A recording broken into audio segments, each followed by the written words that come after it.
In Williamsville are fired up over a rule from the New York State Health Department regarding mandatory quarantine and isolation. Last night's village board meeting got so heated, the mayor resorted to calling some of her fellow board members communists.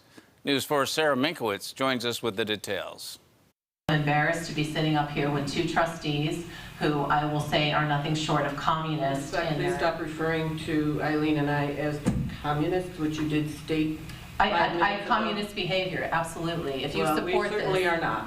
Well, supporting this is communist behavior. Williamsville Mayor Deb Rogers had harsh words for her colleagues who do not oppose the state's isolation procedures. Those measures require people to quarantine in a designated area that could be outside the home. Those procedures are in place until July. Those against the regulation argue these procedures involve government overreach and violate people's rights. I don't want to be part of something where you can be removed from society. What country is this? Others say this is what's needed to keep people safe and prevent the spread of diseases. It's not a violation of rights at all.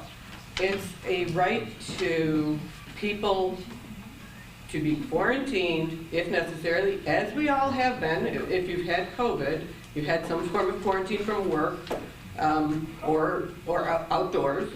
Monday night's meeting became tense at times, with the mayor then calling her colleagues communists. Let's close this discussion and move on. I'm happy to close it. I caught up with Deputy Mayor David Sherman, who voted yes on the opposition. That was pretty blunt, and that's okay because it's a free country. And, you know, both of our trustees had the opportunity to reply to that, and they did, and that's what it's all about. The measure to oppose the state's isolation and quarantine procedures did pass 3-2 during last night's meeting. Now, the board is no stranger to controversy involving COVID health regulations. Earlier this year, the board had to pay a $300 fine for mask violations at meetings, and were initially planning to hire attorneys to fight that fine. In the studio, Sarah Minkowitz, News 4.